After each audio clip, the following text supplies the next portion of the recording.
নমস্কার, শুভ সন্ধ্যা। আমি সৌরদীপ অধিকারী, modak trainer academy আয়োজিত এই অনুষ্ঠানে আপনাদের সকলকে আন্তরিকভাবে স্বাগত জানাই। আজকের এই অনুষ্ঠান অত্যন্ত তাৎপর্যপূর্ণ, কারণ আন্তর্জাতিক নারী দিবস শীর্ষক আজকের এই অনুষ্ঠান শক্তি, সৃজনশীলতা ও মানবিক অবদানের এক অনন্য উদযাপন। বিশিষ্ট বক্ত্রী হিসেবে উপস্থিত আছেন প্রখ্যাত রবীন্দ্রসঙ্গীত শিল্পী, সাহিত্যিক, অধ্যাপিকা মাননীয়া সুমিতা হোম নাহা মহাশয়া। বাংলা সাহিত্য চর্চা, সঙ্গীত সাধনা এবং সাংস্কৃতিক কর্মকাণ্ড, এই তিনটি ধারার সুসমন্বয়ে তিনি একজন অনন্য ব্যক্তিত্ব। ছাত্রী জীবন থেকেই তার সাহিত্য ও সৃজনশীলতার পরিচয় প্রকাশ পায়। কবিতা রচনার জন্য তিনি স্বর্ণপদক লাভ করেন। সঙ্গীত তার জীবনের নিরন্তর সাধনা, বিশেষত রবীন্দ্রসঙ্গীত এবং শাস্ত্রীয় সঙ্গীতের একজন বিশিষ্ট শিল্পী হিসেবে তিনি দীর্ঘ সময়কাল ধরে আকাশবাণী এবং দূরদর্শনে সঙ্গীত পরিবেশন করে আসছেন। পেশাগত জীবনে অধ্যাপনার দায়িত্ব থেকে অবসর নেওয়ার পরেও তিনি একজন সচেতন সাংস্কৃতিক ব্যক্তিত্ব হিসেবে দেশ ও সমাজের প্রতি তার সুস্পষ্ট দায়বদ্ধতার পরিচয় বহন করে চলেছেন। তার প্রতিষ্ঠিত সঙ্গীত সংগঠন আলোকধারার মাধ্যমে অসংখ্য সংস্কৃতিপ্রেমী শিক্ষার্থী আজ সঙ্গীত চর্চার সুবর্ণ সুযোগ পাচ্ছে। তার রচিত গ্রন্থগুলির মধ্যে উল্লেখ্য অনুভবে রবীন্দ্রনাথ, সমাজ দর্পণে নারীর মুখ, কাব্যগ্রন্থ সূর্যশিরি, কবিতারা হেসেছিল ইত্যাদি। এছাড়াও রয়েছে তার রবীন্দ্রসঙ্গীতের অ্যালবাম ও চাপা ও করবী, তোমার সুরের ধারা ইত্যাদি। এমন একজন বিশিষ্ট ব্যক্তিত্বকে আজকের এই বিশেষ দিনে আমাদের মধ্যে বক্ত্রী হিসেবে পেয়ে আমরা সকলেই অত্যন্ত আনন্দিত এবং একই সঙ্গে ওনার কাছে আমরা কৃতজ্ঞ। মোদক ট্রেনার একাডেমির পক্ষ থেকে বিশিষ্ট বক্ত্রী অধ্যাপিকা সুমিতা হোম নাহা মহাশয়াকে জানাই সশ্রদ্ধ প্রণাম এবং আন্তরিক শুভকামনা। একই সঙ্গে আপনাদের সকলকে ধন্যবাদ এই অনুষ্ঠানে উপস্থিত থাকার জন্য। এখন মাননীয় বক্ত্রীকে আন্তরিক অনুরোধ করছি ওনার আজকের এই বিশেষ অনুষ্ঠান শুরু করার জন্য।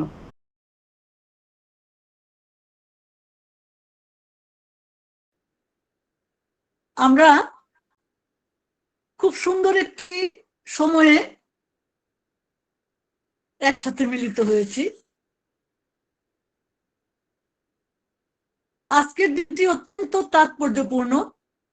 আমি শুরুতে আপনাদের সবাইকে নারী পুরুষ নির্বিশেষ 8ই মার্চ অর্থাৎ আন্তর্জাতিক নারী দিবসের অশেষ শুভকামনা জানাচ্ছি। নারী পুরুষ উল্লেখ করলাম এই জন্য যে নারী দিবস মনে করলে হয়তো ভাবা যায় এমন এটি হয়তো শুধু নারীর জন্যই, কিন্তু আসলে এই আন্তর্জাতিক নারী দিবস নারী পুরুষ সবার জন্য, বিশেষ করে আমাদের সমগ্র মানব জাতির জন্য একটি বিশেষ দিন। আমরা সারা বছর বিভিন্ন দিবস পালন করি, বিভিন্ন দিবসের বিভিন্ন রকম তাৎপর্য থাকে। যে দুটি দিন আমার কাছে এবং আমাদের সবার কাছেই বিশেষ গুরুত্বপূর্ণ আমি মনে করি, সেটা হচ্ছে 8ই মার্চ এবং 1 মে। 8ই মার্চ হচ্ছে আন্তর্জাতিক নারী দিবস এবং 1 মে হচ্ছে মে দিবস। অর্থাৎ যে দুটির সঙ্গে, যে দুটি তারিখের সাথে আমরা বিশ্বের সবাই যুক্ত হয়ে থাকি, যুক্ত হয়ে থাকতে চাই। আমরা যেমন সবাই নিজেদেরকে কোনো না কোনো ক্ষেত্রে শ্রমিক শ্রেণীর সাথে যুক্ত হই, আমরা নিজেকে শ্রমিক ভাবতে ভালো লাগে, ঠিক তেমনি আমরা আন্তর্জাতিক নারী দিবসেও সমগ্র সমাজের কথা ভাবি, সমগ্র মানব সমাজের কথা ভাবি।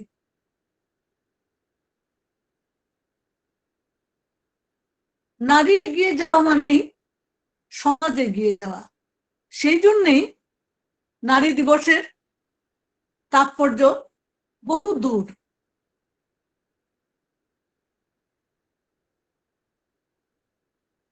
তারপরেও দেখি বর্তমান সময়ে এই আন্তর্জাতিক নারী দিবস পালন কেন করতে হবে, এটার সার্থকতাই বা কেন, এইগুলো নানান রকম প্রশ্ন উড়ে আসে, ঘুরে ঘুরে যায়। তো এই চারপাশে যে নানান রকম প্রশ্ন থাকে, ইতিবাচক এবং নেতিবাচক, যে শুধুই নারীর জন্য, এটা কি শুধু নারীর অধিকারের জন্য, শুধুই নারীদের কিছু স্বার্থ রক্ষার জন্য? এখন তো নারীরা অনেক স্বাধীন হয়ে গিয়েছে, তারা লেখাপড়া শিখেছে, তারা নানা পেশায় আছেন। আর তবে কেন আমরা এই আন্তর্জাতিক দিবস পালন করব? এইরকম নানা কথা, নানান প্রশ্নের মুখোমুখি আমরা হই। আমাদের নিজেদের মনেও কিন্তু প্রশ্ন থাকে।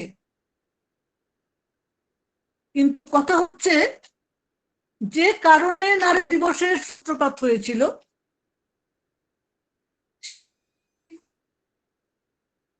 এখন কি শুধুই উদযাপনের? সেই লক্ষ্যে পৌঁছতে পেরেছি? এই প্রশ্নটাও কিন্তু আমাদের মনের মধ্যে আসে। আমরা লক্ষ্য করি বাতাসে আজ বারুদের গন্ধ, চারদিকে হিংস্র দানবের শব্দ পাওয়া যাচ্ছে, অস্ত্রের ঝনঝনানি, অন্ধকার থেকে আমরা তলিয়ে যাচ্ছি। শুধু নারী, শুধু শিশু, তা তো নয়।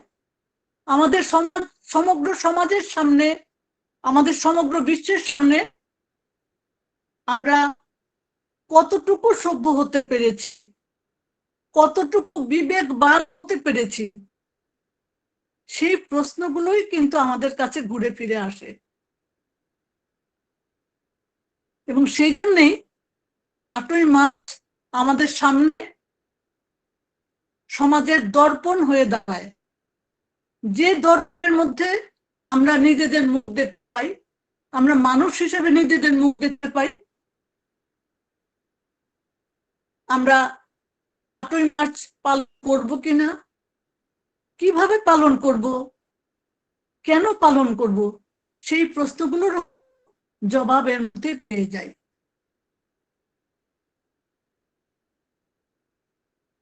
কবি প্রেমেন্দ্র মিত্রের লেখার মধ্যে আমরা পাই, আশাহীন শ্রান্ত আশা ধনিয়া তুলি এক গভীর কুয়াশা। আধার অন্ধকারের পরে, অন্ধকার রাত্রির পরে কিন্তু আমরা আলোকিত ভোরের প্রত্যাশায় থাকি। কোনটি সত্য? অন্ধকারের উৎস থেকে যে আলো আমরা পাবো, আমরা সেই আলোর দিকেই কিন্তু তাকিয়ে থাকি। কবি আবার গানে বলেছেন, আজ নয় কাল নয় পরশু বিভাগরী সূর্য উঠবেই, একদিন না হয় একদিন। আজ নয় কাল নয় পরশু আশা করি তো ফুটবেই, একদিন না হয় একদিন। সত্য হোক কবির এই বাণী।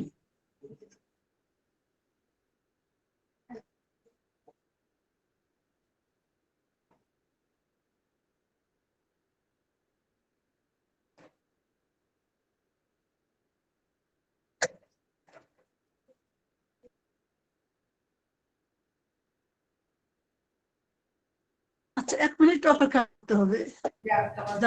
হ্যাঁ, করে নিন।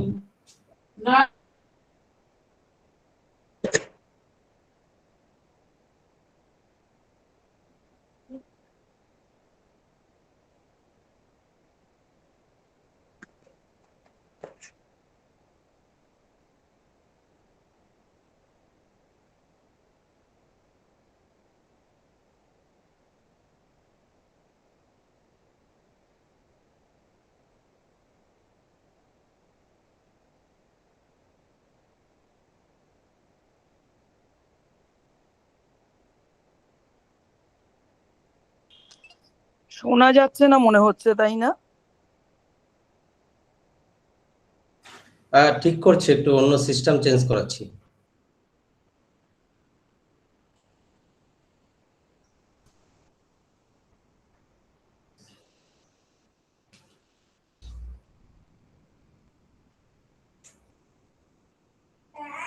শ্রুতি ম্যাম একটু হ্যান্ড রাইজ করুন তো, এই কোন সিস্টেমটা বুঝতে পারছি না।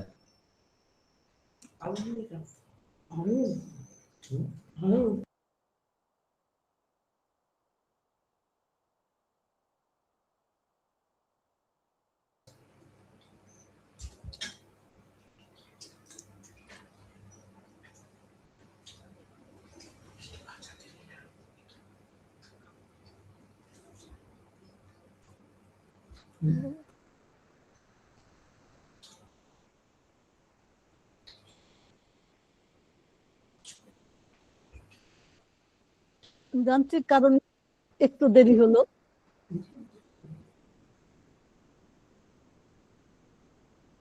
যে কথা বলছিলাম যে আমাদের মনে প্রশ্ন জাগে যে যখন আমরা নিজেদের বলে দাবি করছি, আধুনিক বলে দাবি করছি, নানা পেশায় যোগ দিতে পারছি, বৈমানিক থেকে সেনাবাহিনীতে নারীরা আছে, সেই সময়েও আমরা আন্তর্জাতিক নারী দিবস কেন পালন করব? সেই প্রসঙ্গে বলছিলাম যে আজকের দিনেও আমাদের মনে প্রশ্ন জাগে, আমরা যথাযথভাবে সভ্য জাতি গড়ে তুলতে পেরেছি না, আমরা বিবেকবান মানুষ হতে পেরেছি না। সেই জন্য 8ই মার্চ বারবার আমাদের কাছে প্রশ্ন উঠে যায়। 8ই মার্চের আয়নাতে আমরা নিজেদেরকে দেখতে পারি, নিজেদেরকে যাচাই করতে পারি। হ্যাঁ, নারী এখন অনেক দূরে এগিয়ে গেছে। আমরা যা দেখতে পাই সেদিক থেকেই যদি আমরা বলি, ঘুম থেকে উঠলেই শহরাঞ্চলে আমরা দেখতে পাই যে ট্রেন থেকে নামছে ডেইলি প্যাসেঞ্জার নিয়ে মেয়েরা ছুটে যাচ্ছে গৃহকর্ম সহায়িকা হিসেবে বিভিন্ন বাড়ি, আবার সন্ধ্যায় তারা ফিরে যাচ্ছে নিজের বাড়ি। আবার দেখি ভোরবেলা সাইকেলের ঘাটিতে নিজের সন্তানকে বসিয়ে তরুণী মা তরকারি ঝুড়ি নিয়ে যাচ্ছে, এ পাড়া থেকে ও পাড়ায় ডাকছে দিদি, মা, মাসিমা, কাকিমা সবাইকে সবজি কেনার জন্য। পয়সা বেঁধে নিচ্ছে নিজের আসলে। আবার একটু পরে দেখি বাজারের মুখে বসে দা কিংবা বটি দিয়ে নারী মাছ কাটছে, মাছ বিক্রেতা হিসেবে। তার ক্রেতা নারী পুরুষ উভয়ই। সন্ধ্যেবেলা যখন অফিস থেকে বাড়ি ফিরবো আমরা, তখন গলির মুখে উনুনে রুটি সেঁকছে সেই নারী, আটা মেখে দিচ্ছে তার সাথে তার স্বামী। দুজনে মিলে এই ব্যবসাটা তারা চালিয়ে যাচ্ছে। জীবনের কঠিন বাস্তবতার মধ্যে তারা দাঁড়িয়ে আছে।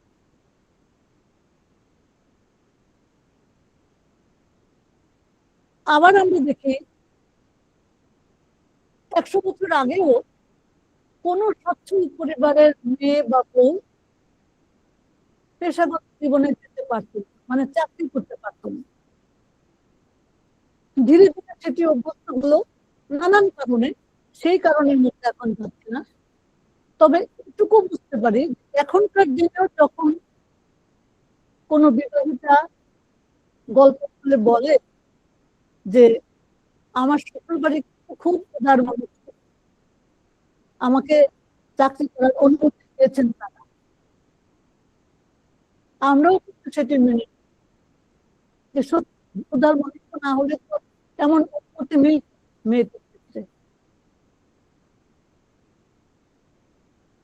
কিন্তু এই যে অনুমতির ব্যাপারটি, সেইটি একটি প্রশ্ন হয়ে দাঁড়ায় আমাদের কাছে। একটি ছেলে চাকরি করতে গেলেও কি সেই অনুমতি প্রার্থনা করতে হয় তার পরিবারের কাছে, তার শ্বশুরবাড়ির কাছে? তাহলে পার্থক্যটা কোথায়? আজকে এসেছে দিন, সময়, যে এই ছোটখাটো বলে যেগুলো মনে করি পার্থক্য, সেইগুলো আমাদের বিবেচনা করা উচিত। শ্বশুরবাড়ির মানুষ উদার হলেই কিন্তু আমরা চাকরি করতে পারি, আমরা বাইরে বেরোতে পারি। কিন্তু যখন মেয়েকে বাইরে কাজে যায়, তখন ঘরের সমস্ত কিছু গুছিয়েই তাকে যেতে হবে, এসেই আবার পরবর্তী কাজের মধ্যে ঢুকে যেতে হবে। পাশাপাশি তার সঙ্গী যিনি পুরুষ ব্যক্তি, তার রুটিন কিন্তু আলাদা থাকে। আলাদা যে হয়ে যাচ্ছে সেটি কিন্তু আমরা বুঝতেও পারি না। সমাজ আমাদেরকে এমন ভাবে তৈরি করেছে যে সামাজিক দৃষ্টিভঙ্গি থেকে, যে পুরুষতান্ত্রিক কাঠামোর মধ্যে আমরা বেড়ে উঠছি, এইসব প্রশ্ন কিন্তু পুরুষ কিংবা তার সঙ্গিনী কারো মনের মধ্যে তেমন ভাবে দানা বাঁধতে পারে না। এই সত্যগুলো আমাদের আজকের দিনে এই 21 শতকের শতাব্দী পার করার পরে আমাদের কিন্তু ভাবতে হবে। ভাবতে হবে আমাদের পরবর্তী প্রজন্মের জন্য, ভাবতে হবে আমাদের সমাজের জন্য, ভাবতে হবে আমার ছেলে সন্তানের জন্য এবং আমার মেয়ে সন্তানের জন্য। এইটি হচ্ছে আমাদের বাস্তব সত্য, যে সত্যগুলির মুখোমুখি আমরা 8ই মার্চ হতে পারি। কাজে 8ই মার্চের দিন শুধুমাত্র উদযাপনের নয়, শুধুমাত্র বক্তৃতার নয়, এটি হচ্ছে নিজেদেরকে উপলব্ধি করবার জন্য একটি বিশেষ ধরনের সামাজিক আইন, সামাজিক গঠন।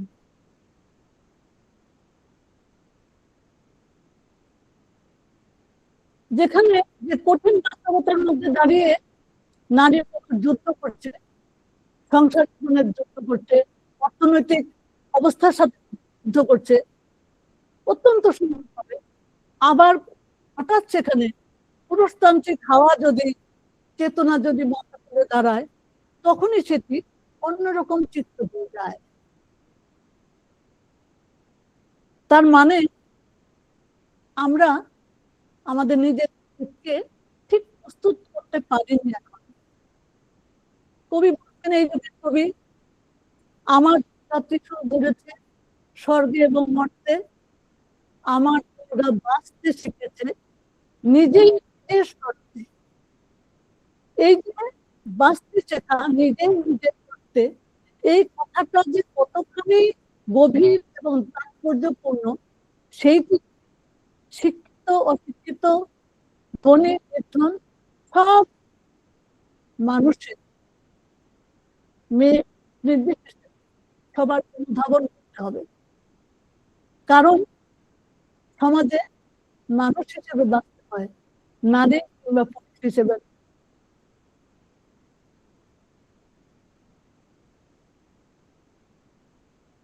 আসলে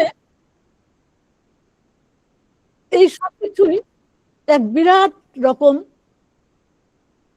প্রশ্ন হয়ে দাঁড়ায়। কেন দাঁড়ায়?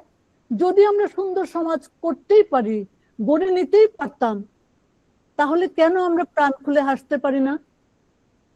কেন আমরা বিশ্বাস করতে পারছি না আমার পাশেই বসে থাকা আমার ব্যক্তিটিকে, সহযাত্রীটিকে? কেন আমরা আতঙ্কে থাকছি? কেন আমার সন্তানকে বাইরে পাঠাতে এত দ্বিধাগ্রস্ত হচ্ছি? প্রতিটি ক্ষেত্রেই কিন্তু নারী পুরুষকে সচেতন থাকতে হয়। আমরা অনেক সময় নারী ইস্যুগুলিকে খুব সাধারণ ইস্যু বলে মনে করি। যখন নারী নির্যাতনের কথা আসে, সেটা ঘরেই হোক বা অফিসেই হোক বা রাস্তায় হোক, আমরা নারী ইস্যু বলে তাচ্ছিল্য করি। নারী ইস্যু বলে আলাদা কোনো বিষয় নয়। ইস্যুটা হচ্ছে মানবিক। এই কথাটি আমাদেরকে মাথায় রাখতে হবে। নারী নির্যাতনের নানান রকম চেহারা আমরা আজকের দিনে দেখতে পাচ্ছি। কেন? সেই প্রশ্ন নিজেকেই নিজে রাখতে হবে। প্রত্যেকের দায়িত্ব এই সমাজটিকে সুন্দর করে গড়ে তোলার জন্য, যেখানে কোনো আতঙ্ক থাকবে না, কোনো অবিশ্বাস থাকবে না, কোনো নির্যাতন থাকবে না, কোনো রকম অশান্তি সৃষ্টি হয় এরকম কোনো পরিবেশ যাতে তৈরি না হয়, আমরা সেই ক্ষেত্রে লক্ষ্য রাখবো। তার জন্য নিজেকে প্রস্তুত রাখতে হবে। কি প্রয়োজন? শিক্ষা তো অবশ্যই প্রয়োজন, প্রয়োজন আত্মসম্মান বোধের, প্রয়োজন স্বাবলম্বী হবার। এই স্বাবলম্বী যদি আমরা হতে পারি, আত্মনির্ভর যদি হতে পারি, সম্মান বোধ যদি আমাদের থাকে, তাহলে অবশ্যই আমাদের বিশ্বাস চলে আসবে, একে অন্যকে বিশ্বাস করতে পারবো। 8ই মার্চ আমাদেরকে অনেক কিছু ভাবতে শেখায়, নিত্য নতুন ভাবে ভাবতে শেখায়। 20 বছর আগে যে জিনিসটা ভাবতে পারতাম না, এখন কিন্তু আরো বেশি করে আমাদের ভাবতে শেখাচ্ছে। এই জন্য 8ই মার্চ কখনো পুরনো হয়ে যায় না। এটি শুধু উদযাপনের ব্যাপার নয়, এটি হচ্ছে নিজেকে আরো জানবার জন্য, নিজেকে, নিজের সমাজকে আরো জানবার জন্য গভীরভাবে অনুধাবন করবার একটি দিন। আমি আবারও মোদক ট্রেনার একাডেমিকে আমার আন্তরিক শুভকামনা জানাচ্ছি, কৃতজ্ঞতা জানাচ্ছি যে এই বিশেষ দিনগুলিতে তারা এই কথাগুলি বলবার, ভাববার জন্য স্থান করে দেন।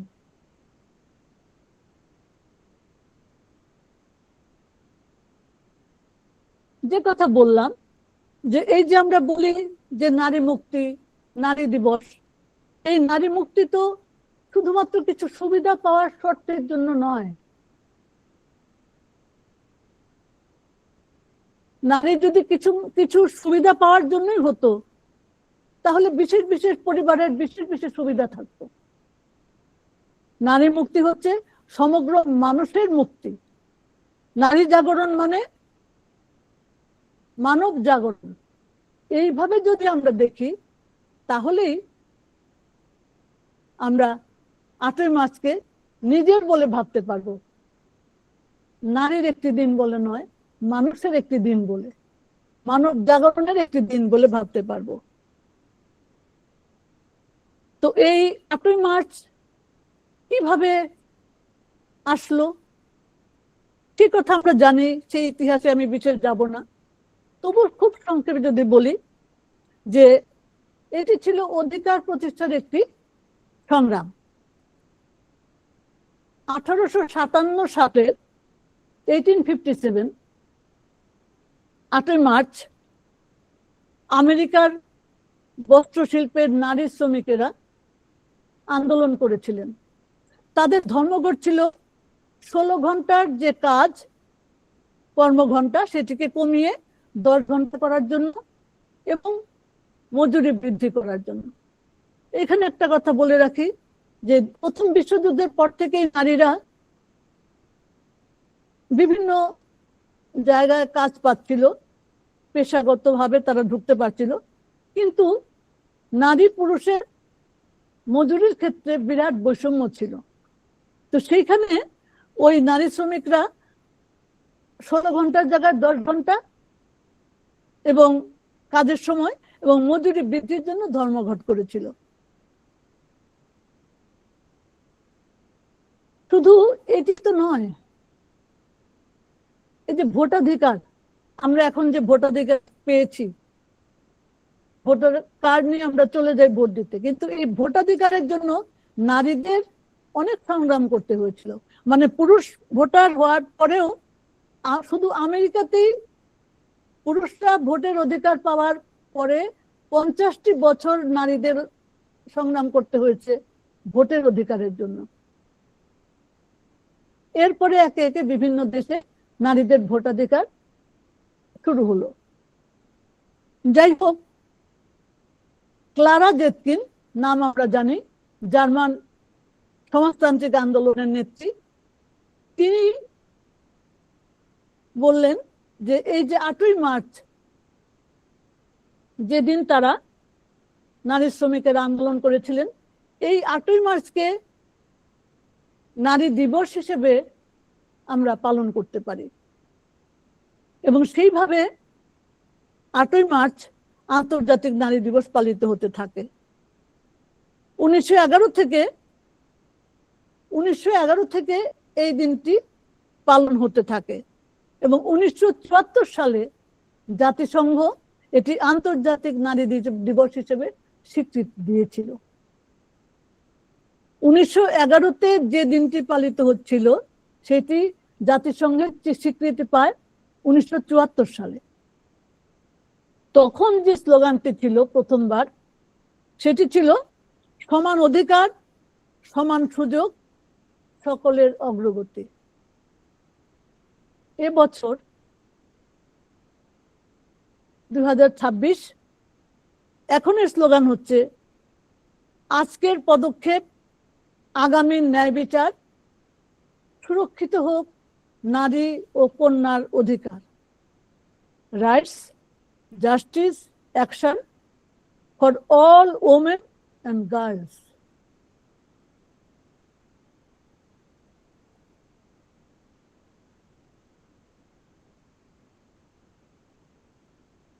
এই নারী দিবসকে আমরা গ্রহণ করতে চাই নিজেদেরকে স্বাবলম্বী হিসেবে, সচেতন হিসেবে, নাগরিক হিসেবে গড়ে তোলার জন্য। একটি কথা আছে যেটি দিয়ে আমি শুরু করতে চাই, মানে শুরুর পরেও আরো শুরু থাকে। যতটুকু এগিয়ে মানবী, ততটুকু এগিয়ে পৃথিবী। আমি আবার বলছি, যতটুকু এগিয়ে আছে মানবী, ঠিক ততটুকু এগিয়ে আছে পৃথিবী। অর্থাৎ নারীদের অগ্রগতির উপরে নির্ভর করছে পৃথিবীর অগ্রগতি। কথাটা শুনতে কেমন লাগে? আমরা যদি আরেকটু আগের দিকে তাকাই, মনুসংহিতায় বলা হয়েছে যত্র নার্যস্তু পূজ্যন্তে রমন্তে তত্র দেবতা। অর্থাৎ নারীগণ যেখানে পূজিতা হন সেখানেই দেবতারা প্রসন্ন হন। স্বামী বিবেকানন্দ কি বলেছেন? তিনিও নারী জাগরণের কথা বলেছেন। তিনি তরুণ সমাজকে জাগ্রত হওয়ার জন্য বলেছেন, নারীদেরকে এগিয়ে আসার জন্য বলেছেন, নারী শিক্ষার জন্য বলেছেন। তার কথায় নারীর প্রতি সম্মান দিয়েই সব জাতি বড় হয়েছে। তোমাদের জাতির এত অধোগতি, তার প্রধান কারণ শক্তির এই জীবন্ত মূর্তিকে তোমরা যথার্থ মর্যাদা দাওনি।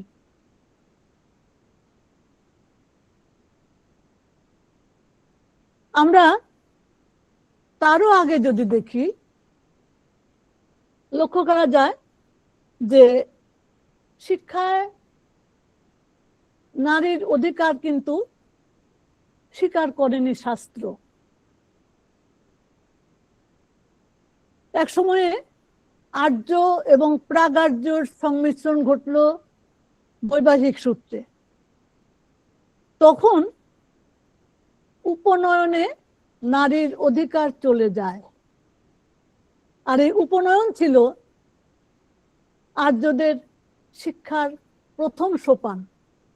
অর্থাৎ আর্যরা তখন অনার্য নারী এবং আর্য নারী কাউকেই শিক্ষার যে অধিকার সেটি তারা স্বীকার করেনি। তার মানে সংগ্রাম একেবারে শুরু থেকেই চলছিল। আর এই যে বেদ, বেদ ছিল আর্যদের শিক্ষণীয় শাস্ত্র। তো এখানে নারী তখন তার শিক্ষার অধিকার হারালো।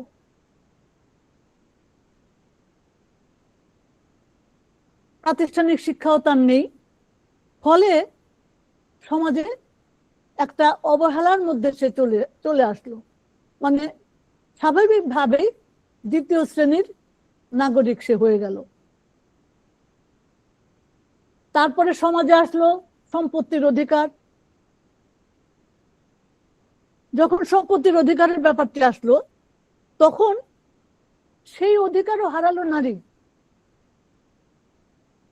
অসম ধন বিভাজন হলো, ধন বিভাজনের মধ্যে কোনো সমতা ছিল না, এবং সেখানে আসলো শ্রেণী বিন্যাস।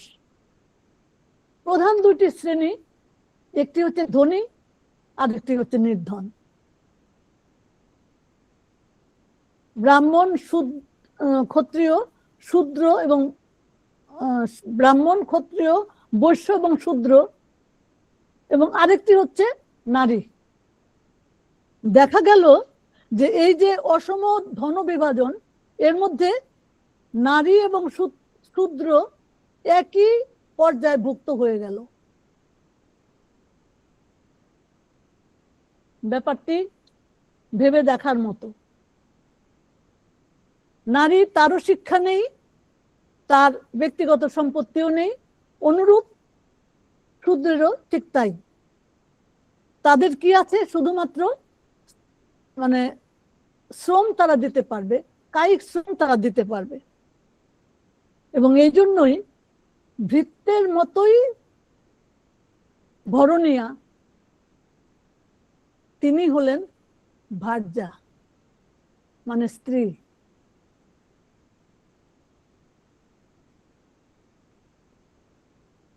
এইভাবে আমাদের সমাজে নানান রকম বিভাজন চলছিল। তার মধ্যেও কিন্তু সংগ্রামের মধ্যে ধীরে ধীরে নারী এগিয়ে আসছিল। নারী যে এগিয়ে আসছিল, শুধু কি নারী তার জন্য চেষ্টা করেছে তাই নয়, অবশ্যই সেখানে পুরুষরা ছিলেন, যারা বুঝতে পেরেছিলেন যে নারী পুরুষ এক কাতারে চলতে হবে। আমাদের সমাজে আধুনিকতার জন্মলগ্ন, অর্থাৎ রেনেসা যাকে আমরা বলি, সেই সময় ছিল পরাধীনতার কালো ছায়া। ব্রিটিশরা এখানে এই দেশে ছিল। তাদের সেই ভাবনা থেকে সংস্কার মুক্ত মানবিক জয়গান যেমন শোনা যাচ্ছিল, পাশাপাশি নিজেদের আধিপত্য বিস্তারের চেষ্টাও ছিল। আমাদের সমাজের যারা চিন্তাশীল ব্যক্তি ছিলেন, তারা সমাজ সংস্কার এবং ব্যক্তি স্বাধীনতার আহ্বান জানালেন। অন্যদিকে শাসকের যে শোষণ, তা সমাজে চাপিয়ে দেওয়ার চেষ্টা চলছিল। আধুনিকতার সংজ্ঞা তখন ছিল দোলাচলে, কোন দিকে যাবে মানুষ। রামমোহন রায়, বিদ্যাসাগর, দেবেন্দ্রনাথ ঠাকুর প্রমুখ ব্যক্তিরা তারা কি করলেন? নারী সমাজের সার্বিক উন্নতির জন্য তারা চেষ্টা করলেন। নারী শিক্ষার ওপর প্রধানত তারা জোর দিয়েছিলেন। পাশাপাশি আমরা দেখি নিজেদের ঐতিহ্য রক্ষার জন্য 1828 সালে ব্রাহ্ম সমাজ প্রতিষ্ঠিত হলো। ডিরোজিও এবং তার ছাত্রবৃন্দ, ইয়ং বেঙ্গল, তত্ত্ববোধিনী সভা, এসব সামাজিক গোষ্ঠী উত্থান হলো। নানান রকম চড়াই উত্তরায়ের মধ্য দিয়ে মানুষ যাচ্ছে। সেই সময় শাসক গোষ্ঠীকে ঠেকানোর জন্য ঐতিহ্যগত সনাতনী ধারাও সেখানে যুক্ত হলো। সেই ঐতিহ্যগত সনাতনী ধারা এবং আধুনিকতা, এই দুটি জাতাকলের যে বিষময় রূপটি, সেইটি বইতে হয়েছে কিন্তু নারীদের। আমি আবার বলছি এই জায়গাটা, যে আধুনিকতার জোয়ার একদিকে, আরেকদিকে হচ্ছে সনাতন ধর্মের ঐতিহ্য রক্ষার একটি জাতাকল। এই দুয়ে মিলিয়ে যে নেগেটিভ দিকটি, নেতিবাচক যে দিক, সেটি আসলো নারীদের উপরে।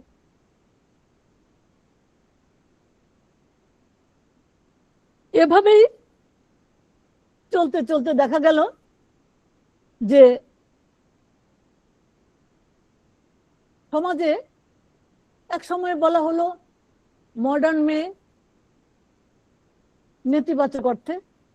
আবার কখনো বলা হলো যে বড্ড সেকেলে। এই যে মডার্ন মেয়ে অথবা বড্ড সেকেলে মেয়েদের সম্পর্কে এই যে উক্তি, এইগুলি কিন্তু মূলত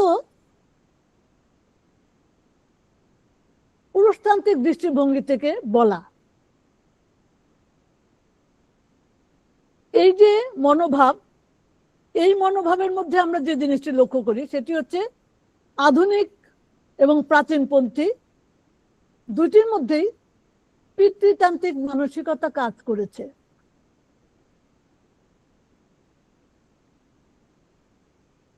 তবে নারীর যে স্বাধিকার, নারীর যে প্রগতিমুখী ধারা, সেই প্রশ্নের উত্তর কিন্তু এই দুটির কোনোটির মধ্যেই নেই। কেননা ওই মডার্ন মেয়ের মধ্যেও যেমন পজিটিভিটি আছে, আবার বড্ড সেকেলে তার মধ্যে নেতিবাচক থাকলেও ইতিবাচক দিকও কিন্তু আছে।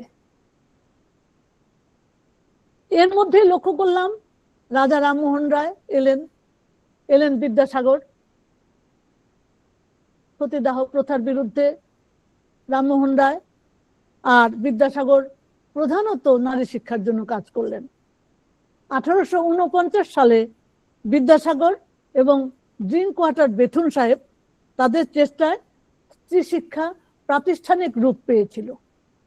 এই যে 1849 সাল, নারী আরেকটি ধাপ এগিয়ে গেল, অনেক বড় একটি ধাপ তারা এগিয়ে গেল। প্রাতিষ্ঠানিক শিক্ষার দেখা তখন মিলল, যদিও বহু ঝড়, বহু বাধার সম্মুখীন হতে হয়েছে। এইগুলোর মাঝেই আমরা দেখি এই সমাজের নানান রকম উত্থান পতন, এইগুলির সাহিত্যের উপরে পড়েছে, সাহিত্যের মধ্যে তার ছাপ পাই।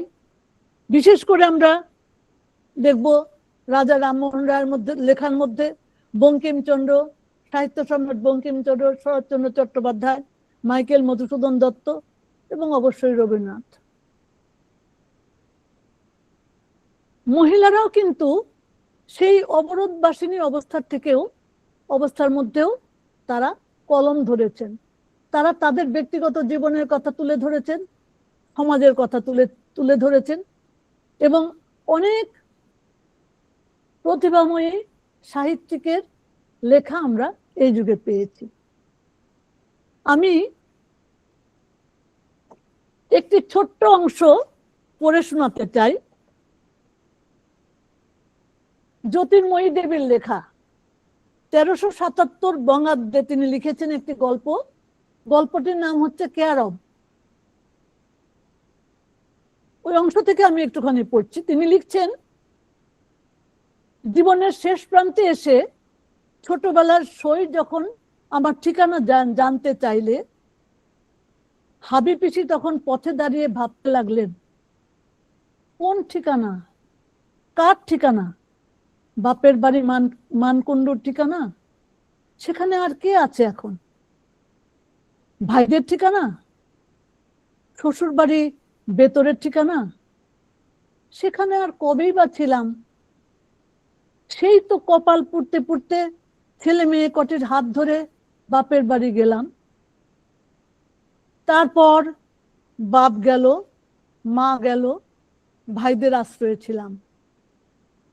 এখন 3 ছেলের 3 ঠিকানা, এক মেয়ের এক ঠিকানা। কার ঠিকানায় দিই তোকে? এই হাবি পিসি তার জীবনের শেষ প্রান্তে এসে নিজের ঠিকানা খুঁজে পাচ্ছেন না তার সইকে দেবার জন্য। আজকে আমরা পেশাজীবী নারীরা সেই একেবারে ডেলি প্যাসেঞ্জারি করা যে কর্মজীবী মা থেকে অফিসে বড় চাকরি যারা করছেন সব পেশাজীবীদের কথাই বলছি। এই ঠিকানার সমস্যা কিন্তু এখনো সমাধান হয়নি। তার প্রধান একটি কারণ যেটি মনে হয় আমার, মেয়েদেরকে জন্মের পর থেকে বোঝানো হয় বাবার বাড়ি হচ্ছে তোমার পর, তুমি নিজের বাড়ি কোথায়? শ্বশুর বাড়ি। কিন্তু শ্বশুর বাড়ি যখন যায় তখন কাজকর্ম যখন করবে তখন শ্বশুর বাড়ির নিজের বাড়ি বলেই মনে করবে, কিন্তু কথা যখন বলবে, কিছু করতে যখন যাবে তখন বলবে এটা কিন্তু তোমার বাপের বাড়ি পাওনি যে যা খুশি তাই করতে পারবে। কথাগুলি রূঢ় শোনাবে, কিন্তু এটাই বাস্তব সত্য। যেখানে মেয়েটির জন্ম সেটি তার পর হয়ে গেল, সেখানে সে কোথায় দাঁড়িয়ে আছে? দাঁড়িয়ে আছে অন্য একটি বাড়িতে, যেটি তার নিজের বাড়ি বলে চিহ্নিত হয়েছে, কিন্তু আরেকজনের উঠোনে আঙিনাতে পোতা হয়েছে সেই গাছ।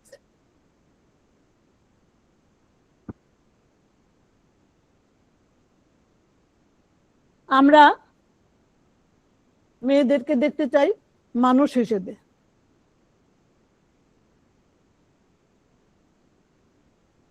তো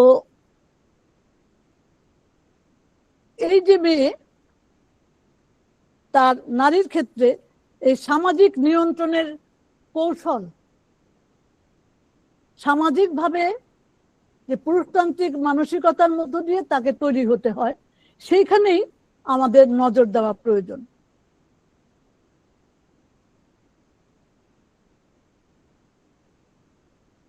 আরেকটি বিষয় হচ্ছে এই যে মানুষ হবার অধিকার, এই মানুষ হওয়ার অধিকার মেয়েরা তার থেকে বাদ পড়ে গেল কেন? সেই প্রশ্নটিও কিন্তু আমাদের আসে। এই মানুষ হওয়ার অধিকার থেকে সে কবে বাদ পড়েছিল?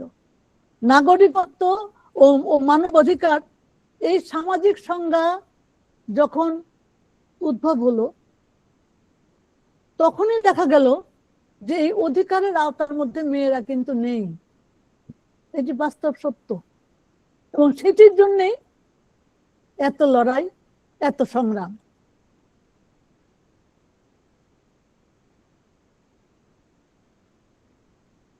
আমরা লেখিকা হিসেবে বেগম রোকেয়াকে পেয়েছি, আশাপূর্ণা দেবীকে পেয়েছি, আমরা তাদের কথা জানি, তাদের লেখা অনেকেই পড়েছি।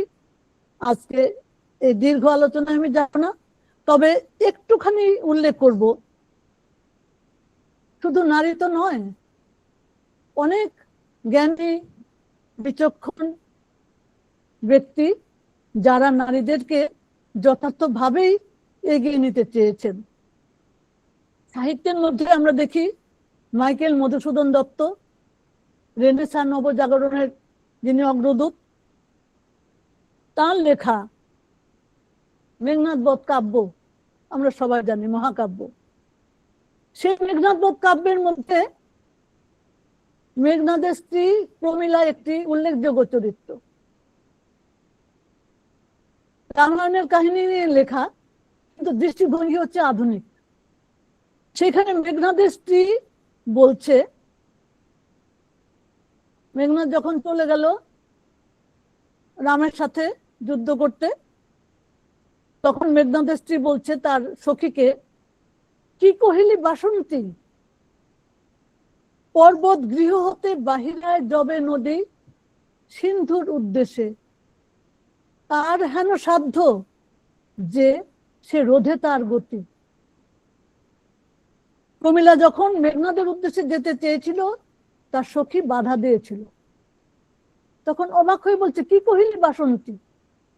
এই যে নারী ব্যক্তিত্বময়ী প্রথম আমরা দেখলাম মাইকেলের হাতে।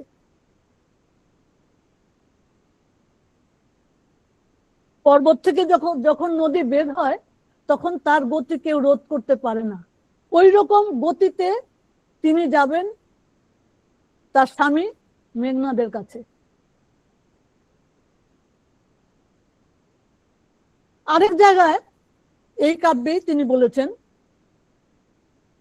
যখন তাকে বাধা দিচ্ছিল তখন বলছে রামের বাহিনী, তখন বলছে রাবণ শ্বশুর মম মেঘনাদ স্বামী, আমি কি ডরাই কভু ভিখারি রাঘবে। এই যে নিজের পরিচয় দিয়ে আত্মপরিচয় দিয়ে প্রমীলা এগিয়ে যাচ্ছে, এটি কিন্তু আমরা প্রথম পেলাম।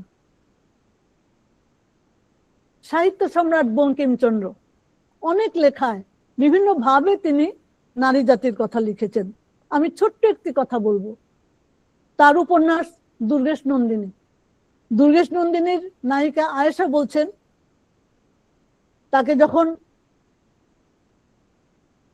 প্রশ্ন করা হলো তখন বলছেন, এই বন্দি আমার প্রাণেশ্বর। কত দৃঢ়তার সঙ্গে আয়েশা বলেছিল যে ইনি হলেন আমার প্রাণেশ্বর। সেই যুগে সাহিত্য সম্রাট বঙ্কিম সৃষ্টি করেছিলেন এই চরিত্র।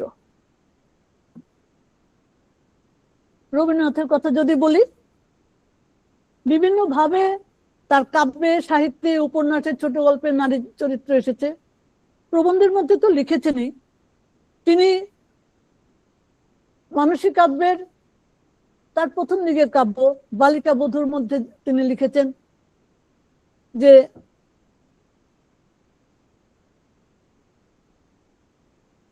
কেউ বা মুখ দেখে, কেউ বা দেহ, সোহাগ পরের সবে,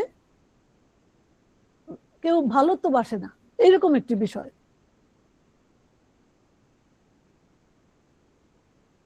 বালিকা বধূকে সবাই পরীক্ষা করছে, কিন্তু তার বেদনা, তার ব্যথা, সেটি কিন্তু কেউ বোঝার চেষ্টা করছেন। বিভিন্ন গল্পের মধ্যে বিভিন্ন চরিত্র তিনি এঁকেছেন। তিনি নারী চরিত্রগুলিকে সৃষ্টি করেছেন এইভাবে। প্রথমে তিনি সেই নারী চরিত্র নির্মাণ করেছেন, যেটি হচ্ছে ফাউন্ডেশন। তারপরে সেই নারী প্রগতির পথে গিয়েছে, প্রতিবাদী হয়েছে, সেটিকে আমরা বলতে পারি বিনির্মাণ বা কনস্ট্রাকশন। পরবর্তীতে উপন্যাসে এবং ছোট গল্পে তার নারী চরিত্রগুলো আরো দৃঢ়তার সাথে প্রকাশিত হয়েছে। সেখানে তিনি নারী রূপে অবিনির্মাণ করেছেন, অর্থাৎ ডিকনস্ট্রাকশন করেছেন। এইভাবে রবীন্দ্রনাথ তার সারা জীবনের লেখার মধ্য দিয়ে নারী জীবনকেও একটি থেকে আরেকটির মধ্যে উন্নীত করেছেন। তার লেখার মধ্যে যেমন পন্থার কথা এসেছে, তার কথায় নারী মুক্তির কথা এসেছে, নারী কি চায় সেটি এসেছে, সমস্ত কিছু এসেছে। আমরা দেনা পাওনা গল্পটির নিরুপমা নামের একটি চরিত্রকে পাই। দেনা পাওনার মধ্যে নিরুপমা নববধূ, বিয়ে হওয়ার পরে আরো পণের দাবি করেছে তার শ্বশুর বাড়ি থেকে। তার বাবা বসত বাড়ি বিক্রি করে সেই টাকা নিয়ে এসেছে নিরুপমার শ্বশুর বাড়িতে পণের টাকা মেটানোর জন্য। সেটি জানতে পেরে নববধূ নিরুপমা তার বাবাকে বলছে, অত্যন্ত স্পষ্টভাবে বাবাকে বলছেন, তোমার মেয়ের কি কোনো মর্যাদা নেই? আমি কি কেবল তোমার একটা টাকার থলি? যতক্ষণ টাকা আছে ততক্ষণ আমার দাম। বাবাকে সে টাকা দিতে দেয়নি, বাবাকে সেই টাকা হাতে ফেরত পাঠিয়ে দিয়েছে বিদ্রোহী নিরুপমা। এই প্রতিবাদে, মেয়ের প্রতিবাদে বাবাও বাড়ি ফিরে যেতে বাধ্য হয়েছেন। অসংখ্য চরিত্র এরকম পাই। হৈমন্তী গল্প আমাদের খুবই চেনা। হৈমন্তীর কথা আমি বলছি না, আমি বলছি তার স্বামী অপুর কথা, যেখানে অপু বলছেন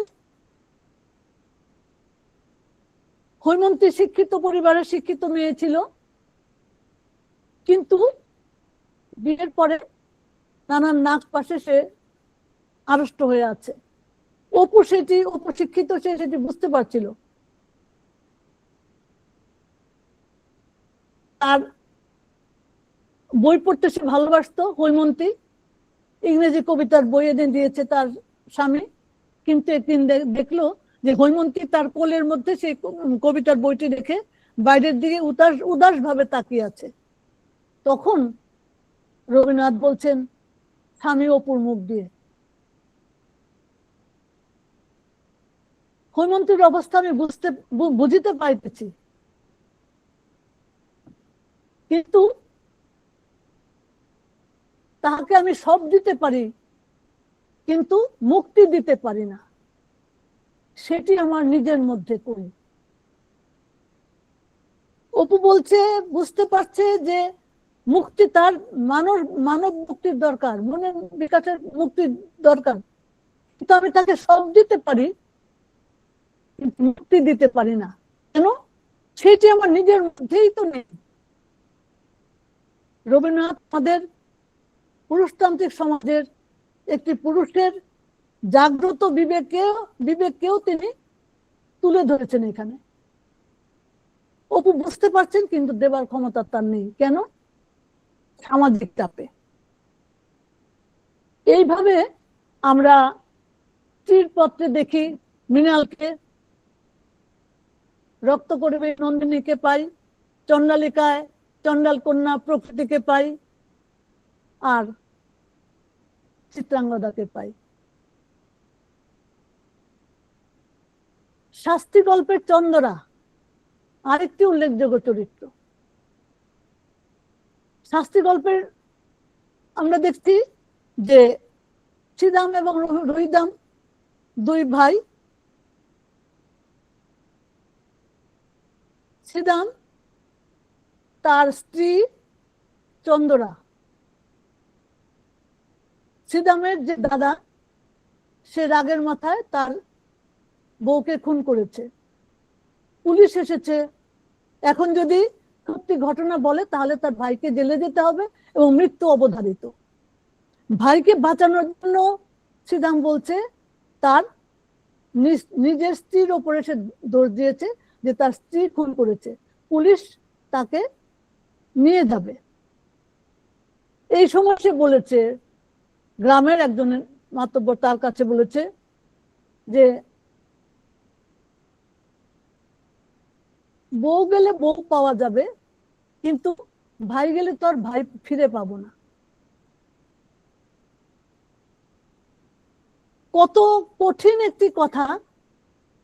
কবি রবীন্দ্রনাথ, দার্শনিক রবীন্দ্রনাথ, রোমান্টিক রবীন্দ্রনাথের কলমে এসেছে একটি চরিত্র, অথচ তিনি দেখিয়েছেন যে শ্রীদাম তার দাদাকেও ভালোবাসে, স্ত্রী চন্দ্রাকেও ভালোবাসে, কিন্তু তার মধ্যে সেই যে পুরুষতান্ত্রিকতা। এবং এটি তো সত্য যে ভাই গেলে তো আমি ভাই পাবো না, বউ গেলে বউ পাওয়া যাবে। এই সমাজের চিত্র কিন্তু আমাদের কবি সাহিত্যিকদের লেখার মধ্যে উঠেছে। সাঁওতাল সংস্কৃতির একজন কবি, তিনি লিখেছেন তার কবিতার অনুবাদ। তিনি লিখছেন, মেয়েটি বলছে, বাবা আমাকে এত দূরে বিয়ে দিও না যেখানে আমার সাথে দেখা করতে ঘরের ছাগল বিক্রি করে যেতে হয়।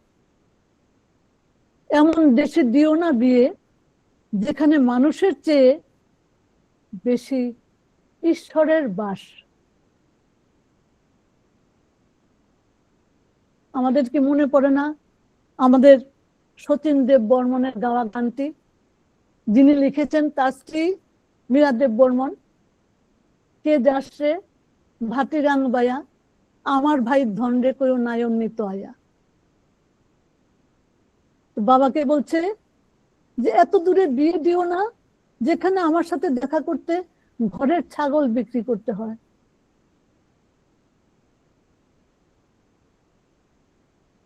বাবার বাড়ির জন্য, বাবার বাড়ি হচ্ছে মেয়েদের একটি বেড়ানোর জায়গা, যাওয়ার জায়গা, আরামের জায়গা, শান্তির জায়গা, কিন্তু তো তার ভাগ্যে জোটে না।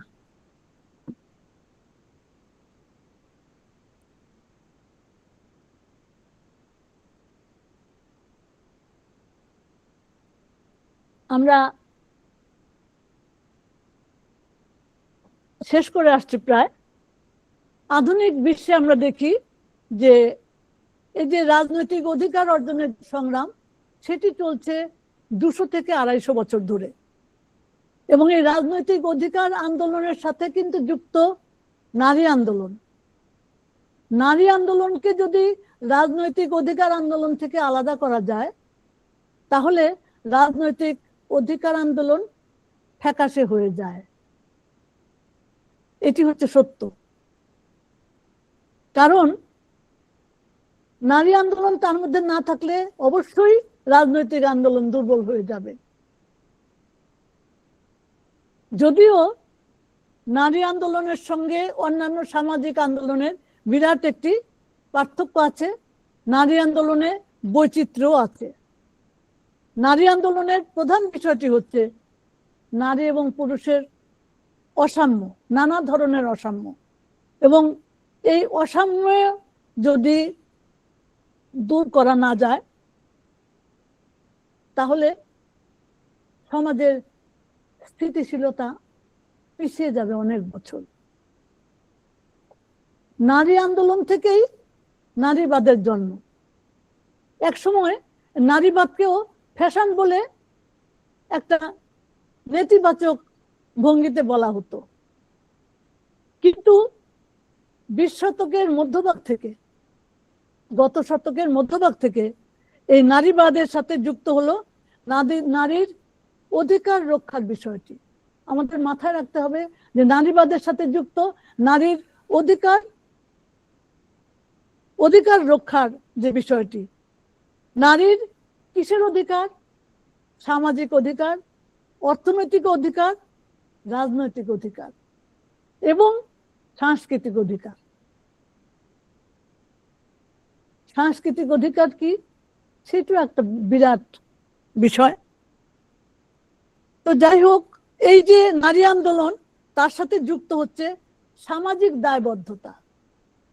আমি শুরুতেই বলেছি যে নারী দিবস আলাদা কিছু নয়, আমাদের সমাজের একটি অংশ, আমাদের সমাজের একটি দিক।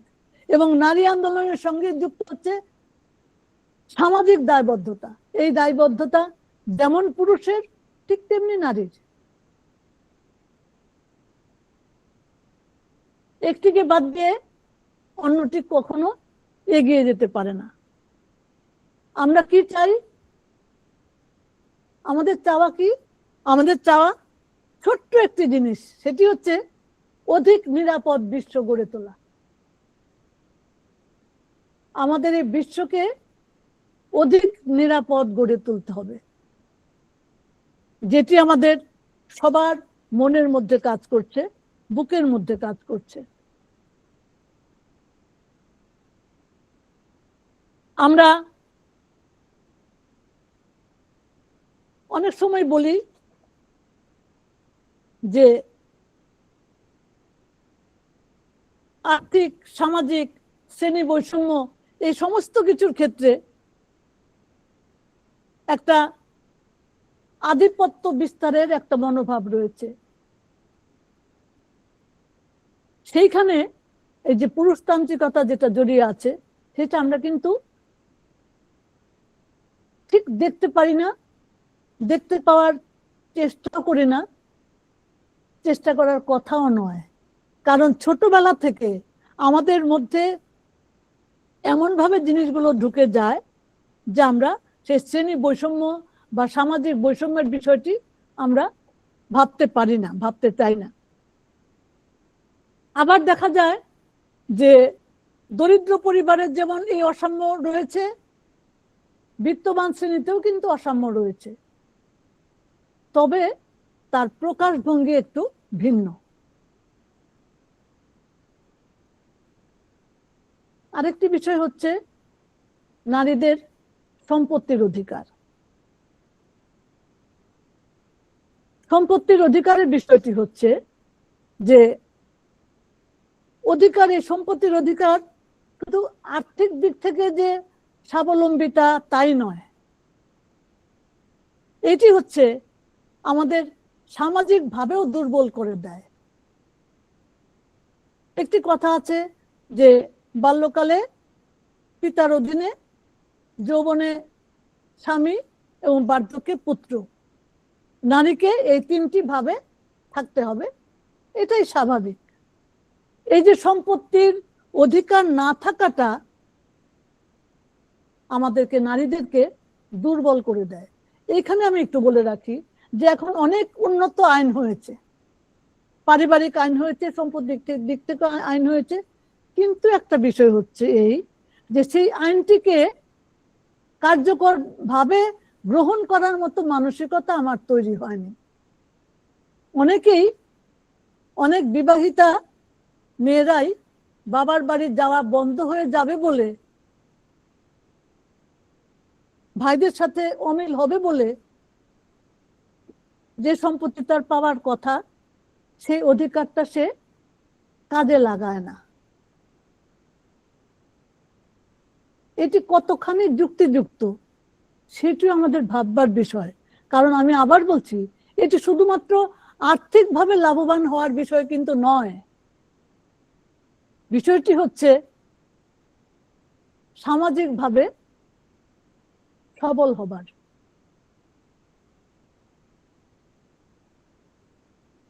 আরেকটি কথা বলি ছোট্ট করে, গৃহ কাজ মানে গৃহকর্ম এবং কাজ, এই দুটির মধ্যেও কিন্তু একটা ফারাক আছে। আমরা জানি সবাই গৃহকর্ম কারা করে, আমাদের বাড়ির নারীরা, নারী সদস্য, এবং যদি কন্যা, ছোট কন্যা থাকে সেও করবে। এটি আমাদের মজ্জাগত বিষয়। ভোর থেকে শুরু হয়ে যায় গৃহস্থালী কাজ। ব্যাপারটি হচ্ছে যে গৃহস্থালী কাজ যদি অসমাপ্ত থাকে বা অসম্পূর্ণ থাকে, তাহলে বাড়ির যে সদস্যরা, তাদের মধ্যে একটা অসন্তোষ দেখা যায়, একটা বিরক্তি সৃষ্টি হয় তাদের মধ্যে। আর পেশাগত কাজের মধ্যে মেয়েরা যখন পেশাগত কাজে যায়, সেখানে তার দক্ষতা অবশ্যই প্রমাণ করতে হয়, বাড়ির কাজ সেরে দিতে হয়, কিন্তু পেশাগত কাজ যখন শেষ হয় তখন সেটা চোখে পড়ে যে তার এই কাজটি শেষ হয়েছে। গৃহ কাজ কিন্তু কখনোই শেষ হবার নয়। সেই যে বলা হয় উদয়াস্ত, একদম সকাল থেকে শুরু হয় গভীর রাত পর্যন্ত গৃহিণীরা কিন্তু করেই যেতে থাকেন। তিনি পেশাজীবী হন অথবা হাউস ওয়াইফ হন। এখন আবার হাউস ওয়াইফকে বলা হয় হোম মেকার। এতে মর্যাদা কি কোনো বাড়ে? আমার তো মনে হয় না। এই যে শ্রম বিভাজন, সামাজিক দৃষ্টিকোণ থেকেই এই শ্রম বিভাজন, মেয়েরা করবে এই কাজ, পুরুষরা করবে এই কাজ। হ্যাঁ, বাইরে অফিসে যদি কাজ করো, ভেতরে কাজ, বাড়ির কাজ করে দিতে হবে তোমাকে। এটি অলিখিত একটি চুক্তি। অর্থনীতিবিদ, নোবেল লরিয়েট অমর্ত্য সেন, তিনি বলেছেন একে শ্রম বিভাজন বলা মোটেই সঠিক নয়, বরং একে নারীর ওপর শ্রমের বোঝা চাপিয়ে চলা, এই হিসেবেই দেখাটা ভালো। তিনি আরো বলেছেন, বিভিন্ন পেশার আলোচনা, অর্থাৎ ক্যালোরির ভিত্তিতে তিনি যে বিভিন্ন কাজ করেছেন, সেখানে তিনি বলেছেন যে গৃহকর্মকে একটি পরিশ্রমহীন কাজ বলে মনে করা হয়।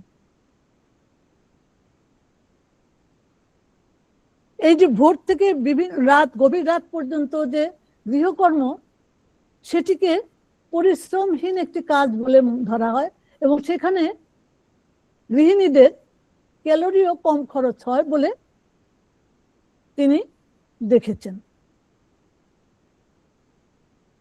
এই যে ঘরের কাজ, এই বিষয়টি আমাদের নানাভাবে আমাদের সমাজে প্রচলিত আছে, যার আর্থিক মূল্য বিবেচনা করা হয় না। যদিও নানাভাবে এই কথাটা উঠছে, কিন্তু এই আর্থিক মূল্য বিবেচনা করা হয় না। আরেকটি বিষয় হচ্ছে, আমরা নিজেরাও খুব খুশি হই, আমি সবকিছু পারি, আমি মেয়ে, আমাকে পারতেই হবে, এরকম একটি বিষয়। মেয়েদেরকে দশভুজা হিসেবে বলা হয়, মেয়েরাও তাতে অত্যন্ত খুশি, আমি সবকিছু পারি, ঘরে বাইরে সমস্ত কিছু পারি, আমি নারী, আমি সবকিছু পারি, আমি সবকিছু সহ্য করতে পারি, সব কষ্ট বহন করতে পারি। কেন এই কথা ভাবতে হবে নারীকে? আমি আমার কাজ যেটা করার, আমি সেইটুকু যত্ন করে করব। আমি একটি রক্ত মাংসের মানুষ, আমার মধ্যে আনন্দ, বেদনা, সুখ, দুঃখ, হতাশা, ক্লান্তি সবই থাকবে। এই সমস্ত কিছু মিলিয়েই নারী একটি মানুষ। সেই মানুষ কবে হয়ে উঠতে পারবে? পৃথিবীর বিভিন্ন প্রান্তে অসংখ্য মেয়ে বহু কৌণিক দুঃখ কষ্টের মধ্য দিয়ে দিন কাটাচ্ছেন, বহু যন্ত্রণার মধ্য দিয়ে দিন কাটাচ্ছেন, যা তারা বলতেও পারেন না, আমরাও খালি চোখে দেখতে পাই না। তারা বলতে পারেন না সামাজিকতার ভয়ে, পারিবারিক লজ্জার কারণে। আমি আমার কথা শেষ করে আনছি। আসুন আমরা এগিয়ে যাই। নারীর সেই যন্ত্রণা অনুভব করে আমরা যদি সবাই মিলে চেষ্টা করি, তবেই আমরা মানুষ হতে পারি। সেই মানুষ যেদিন আমরা হতে পারবো, নারী পুরুষের যুগ্ম পদচারণায় আমরা যখন যেতে পারবো, তখন আমাদের সমাজ সত্যিকারের একটি মানবহিতৈষী সমাজ হয়ে উঠবে। 8ই মার্চ সেই সুন্দর সমাজ গঠনের প্রতিশ্রুতি নিয়ে আসুক। 8ই মার্চ হোক আমাদের সেই সংগ্রামের পতাকা বহন করার জন্য একটি বিশেষ দিন।